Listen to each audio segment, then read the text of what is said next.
Hi Seb, another day, another way of giving advice to myself. And yeah, this day, it's another day. Yeah. And I'm 21 years old. Yes. Ayos naman, diba?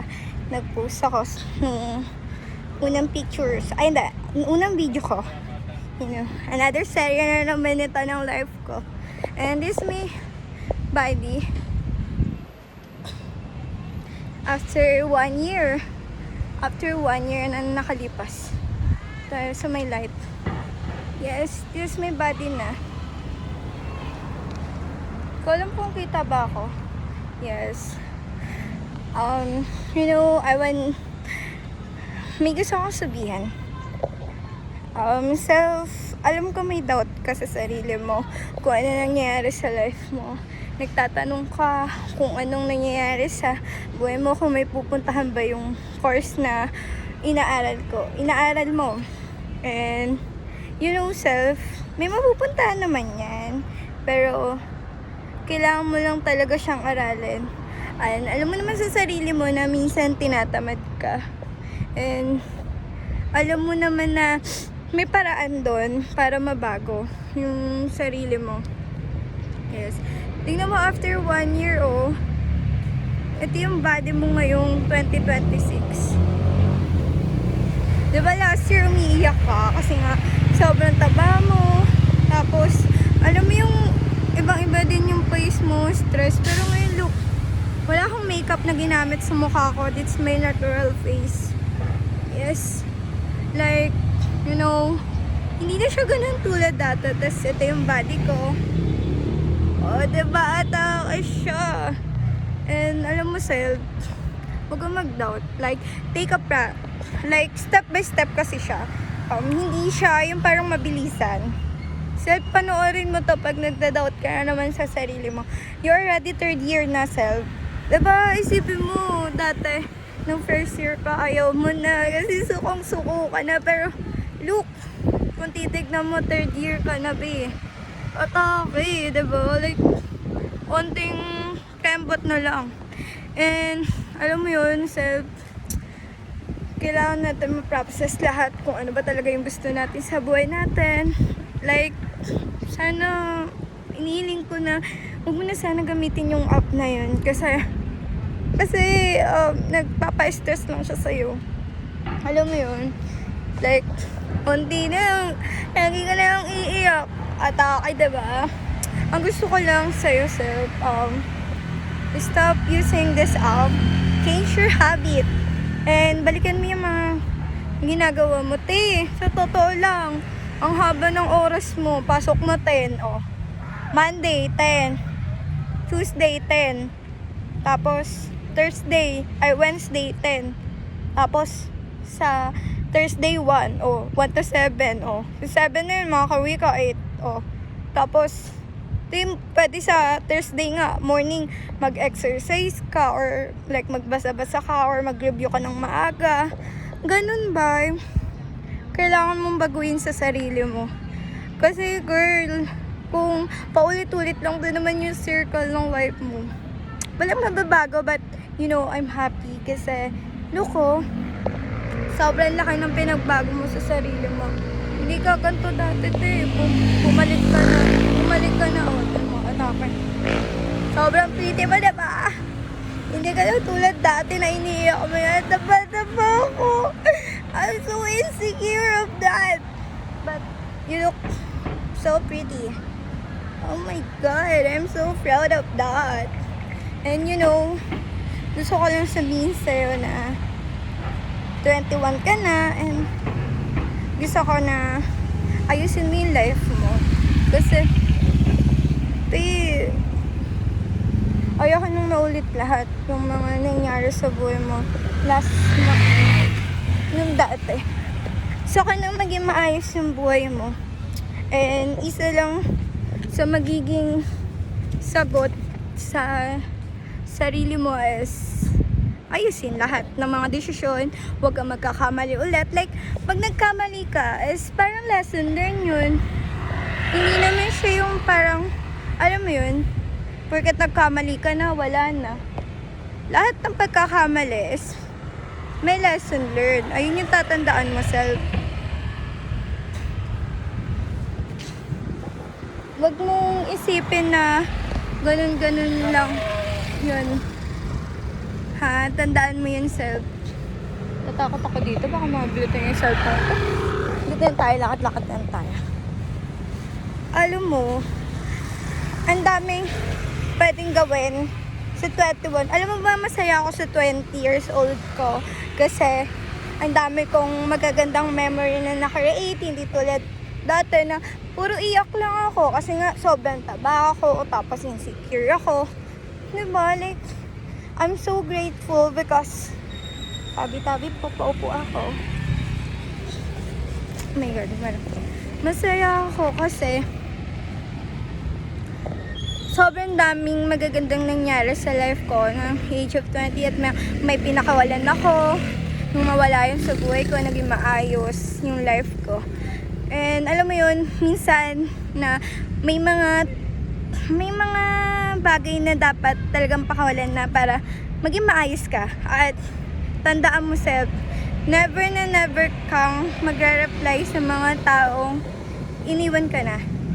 You know, wala na yun eh. Like, para saan pa ba? Okay sana kung friends mo, yeah. But, you know, if it comes to relationship, pag iniwan ka na. Hindi mo na siya pwedeng balikan. Kasi pag binalikan mo, ang weird, diba? Like, asan yung trust? Well, asan yung, nun?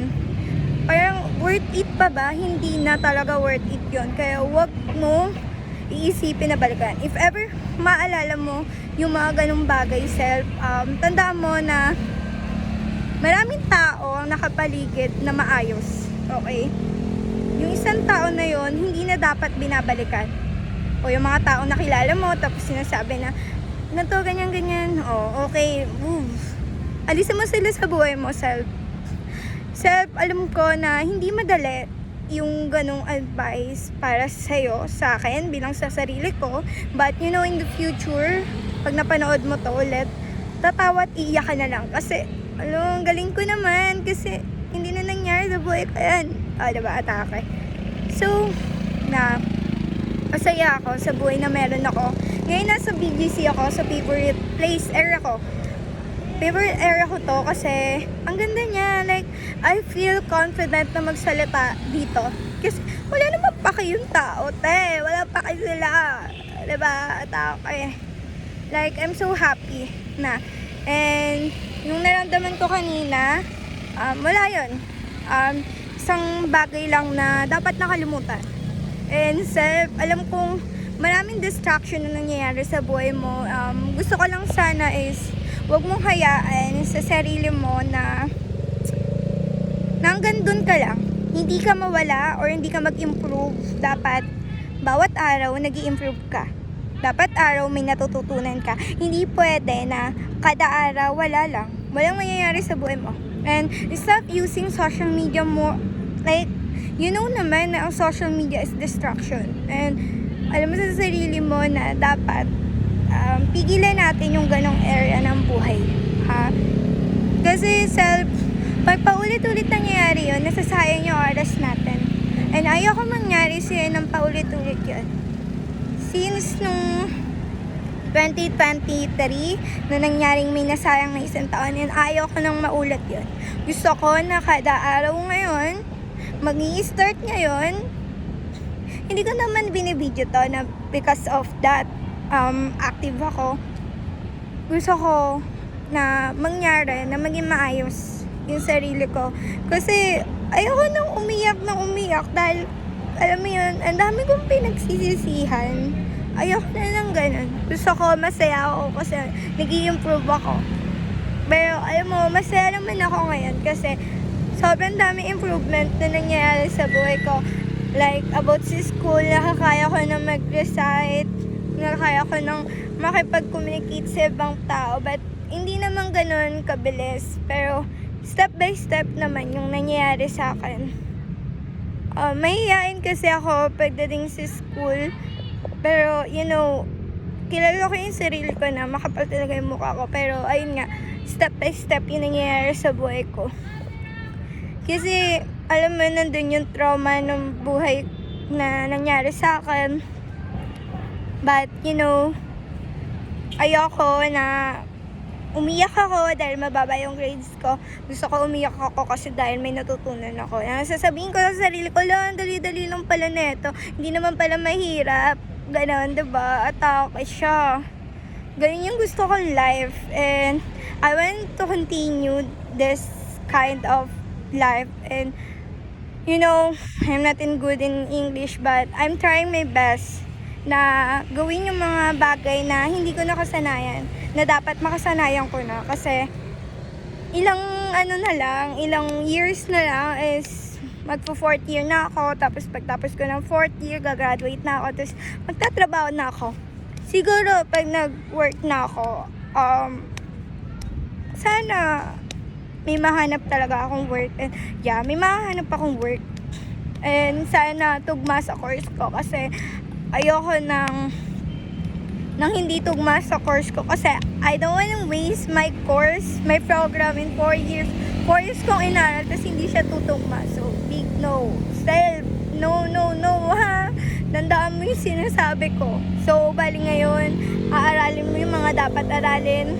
At napakaswerte mong tao kasi nasa sayo na yung lahat, nasa sayo na yung mga gamit na dapat mong gamitin. And be patient, be kind. Alam mo yung may mga bagay na hindi agad natin nakukuha. Huwag natin hangahin na makuha agad. Kasi hindi naman tayo ganun kayaman, hindi naman tayo ganun na pinaghihirapan lahat. Dapat paghihirapan mo. Huwag mo na iasa. Nakakainis man isipin na ganun yung eksena mo, pero in the future kasi, darating yung panahon na magiging masaya ka pag sa sarili mo na lang inaasa, hindi na sa parents mo. Ganun. Ayun lang yung gusto kong sabihin ngayon. Kaya ako lumabas para mailabas ko yung mga gusto ko sabihin sa'yo.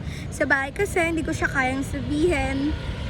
Pero dito, as always, lagi ko siya nasasabi. Alam mo yung buong-buo yung bunganga ko pag nandito ako sa area na to. So, ayun, gusto ko na yung 21 na to is maging masaya siya, maging memory, good memory. Ayoko na magkamali ka. Ha? Tandaan mo yan. Ayaw kong nagkakamali ka. Pag nagkamali ka man, gusto ko lesson learn ang mangyari. Hindi yung parang nagkamali ka na tapos paulit-ulit na papaulit-ulitin mo yun. Big no, okay? Tandaan mo yan, ha? Isa lang naman ang gusto kong matutunan mo ay maging masaya. At naging thankful ko anong meron na binibigay sa'yo nung nasa taas. You know, hindi kasi siya madali totally. So, bali, alam mo yung kailangan maging thankful. Hindi kasi lahat ng bagay is madaling makuha. Tandaan mo yan, Hindi siya daling makuha na pinaghihirapan yun. Ngayon, nag-aaral ka, gusto ko na aralin mo talaga yung course mo. Hindi yung parang, alam mo yun, paulit-ulit mong iniiyak na wala naman akong skills. Lagi mo kasing iniiyak na wala kang skills. Wala kang skills kasi hindi mo siya inaaral, hindi mo inaalam kung bakit wala kang skills.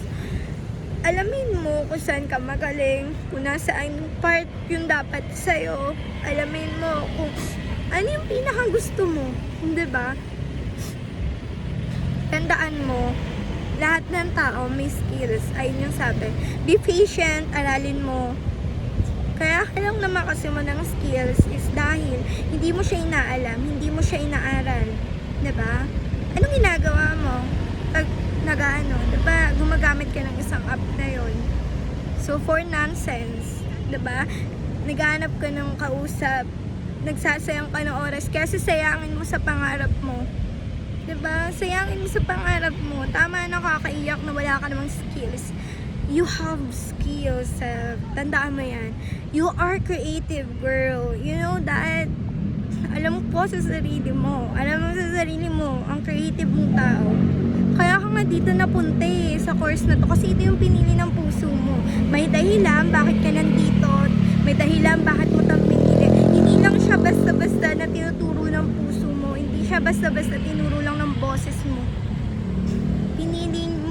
kasi nga may dahilan ka. May dahilan ka para kunin yung program na yun kasi nga in the future, magiging maganda yung future mo because of that course. Okay? Maganda yung future mo, tandaan mo yan. Lagi mo lang tandaan yung self. Meron kang camera, right? Diba? Aralin mo yun. Hindi lang siya basta-basta atake lang na. Hindi lang siya basta-basta na camera lang siya. Lahat dun be creative. Dapat gamitin mo siya ng tama. Sobrang dami mong gamit, girl. Gusto mo maging edit? Okay, aralin mo yung DaVinci, DaVinci mo yung Adobe, diba? Like, try mo yung mga new thing. Huwag ka na lang nag-stock sa mga ganyang bagay. Okay, tandaan mo yan, self. Huwag ka nang umiyak dahil sinasabi mo na wala kang skills. Meron kang skills, okay? You have skills, self. Tandaan mo yan. Ayun lang naman, and be happy. This 21 na age mo na to, gusto ko maging masaya ka. Ayoko na umiyak ka dahil lang sa mga bagay na ganun. Iiyak ka, pero masaya. Dahil masaya ka, hindi yung iiyak ka dahil tinatanong mo na naman sa sarili mo yung mga ganung bagay. Diba? Alam mo sa anong sagot? Mag-aral ka ng mabuti. Ayun, aralin mo yung skills mo na dapat aralin. Diba? Alam ko na kaya tayo ganito kasi sinasayang natin yung oras natin. Diba? Ayaw ko na masayang ulit yung mga bagay na yun. Gusto ko na mabago yung buhay natin. Okay? Tandaan mo yan. Yun lang naman yung gusto ko sabihin sa'yo. Yun lang. So, I love you. Kung mapapanood mo to, I hope maging masaya ka. Maging masaya ka lang ng paulit-ulit. Yun. Magkapapasok sa relationship pala. Gusto ko na pag nagtapos ka ng 4th year, pag natapos mo na tong program na to, gusto ko wala kang boyfriend, and yeah, kung magkaka-boyfriend ka naman, and like pag ano ka na, tapos ka na mag-aaral. Right now kasi hindi, big now, okay? Tanda mo yan. Yun lang. Mag-aral ka na mabuti kasi ayun lang yung meron na hawak-hawak natin in the future. Ayun yung mahalaga sa atin. Ang diplomang mahawakan natin. Hindi pa unahan, pero yun sa before 4th year, before next year, ayoko sanang gamitin mo yung main account. Gamitin mo yung dalawang account mo na yun nga, gamitin mo yun. Huwag mo na gamitin yung main account mo. I-close mo muna siya, buraduhin mo muna siya, ganun. Yun lang. Like, don't open that. Para hindi mo feel yung mga something na, alam mo yun, basta, alam mo na yan sa sarili mo. Yun lang naman. I'm happy sa buhay na meron ka. And yeah, I'm so proud of you. Kasi ito ka na ngayon. Hindi ka na tulad dati. Oh my God. Yeah, bye-bye. Love yourself.